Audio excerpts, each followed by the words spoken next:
മലയാളത്തിലെ അല്ലെങ്കിൽ ഇന്ത്യൻ സിനിമയിലെ തന്നെ ആദ്യ സൂപ്പർ ഹീറോ വുമൺ സിനിമയാണ് ലോക ചാപ്റ്റർ 1 ചന്ദ്ര എന്ന് പറയുന്നത്. ഗംഭീര പെർഫോമൻസും അതുപോലെ തന്നെ വിഷ്വൽ എഫക്റ്റും എല്ലാം കൊണ്ട് ഏറ്റവും മികച്ച സിനിമാറ്റിക് എക്സ്പീരിയൻസ് ആണ് ലോക ചാപ്റ്റർ 1 ചന്ദ്ര തരുന്നത്. എന്നാൽ ഈ ഒരു സിനിമയിൽ കൈയ്യടി നേടേണ്ട 2 കഥാപാത്രങ്ങളുണ്ട്. അവരെ പറ്റിയാണ് ഈ ഒരു വീഡിയോയിൽ പറയാൻ പോകുന്നത്. അതിലൊന്നാണ് ചന്ദ്രയുടെ അമ്മവേഷം ചെയ്ത ഒരു പെൺകുട്ടി ഉണ്ടായിരുന്നു. പുള്ളിക്കാരിയുടെ പേര് നിത്യശ്രീ എന്നാണ്. ഒരു ട്രൈബലിൻ്റെ ആ ഒരു ഫോർമേഷൻ കാണിക്കുന്നത്, ചന്ദ്ര എങ്ങനെയാണ് ഇവല്യൂഷൻ ചെയ്യുന്ന ഒരു ഫോർമേഷൻ കാണിക്കുന്നുണ്ടെങ്കിൽ ഇവരുടെ ഒരു പാസ്റ്റ് കാണിക്കുന്നുണ്ട്. അതിൽ ചന്ദ്രയുടെ കുട്ടിക്കാലം കാണിക്കുമ്പോൾ അതിൽ അമ്മവേഷം ചെയ്തത് നിത്യശ്രീയുടെ ഒരു കഥാപാത്രമാണ്.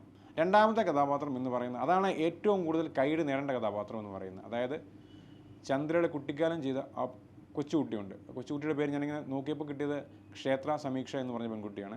എനിക്ക് തോന്നുന്നു നമ്മളെ കഴിഞ്ഞ വീഡിയോകളിലെല്ലാം, അതായത് കഴിഞ്ഞ വരുന്ന ഈ വീഡിയോകളിലെല്ലാം ഇവരുടെ ഒരു തിയേറ്റർ വിസിറ്റ് ഉണ്ടായിരുന്നു. അതിൽ ഏറ്റവും കൂടുതൽ കൈയ്യടി കിട്ടുന്ന ആ കൊച്ചുകുട്ടിക്കായിരുന്നു. അതായത് കല്യാണി പ്രിയദർശൻ്റെ ചന്ദ്ര എന്ന് പറയുന്നതിൻ്റെ കൊച്ചുകുട്ടിയുടെ കാലം കാണിക്കുന്ന ഒരു സീനുണ്ട്.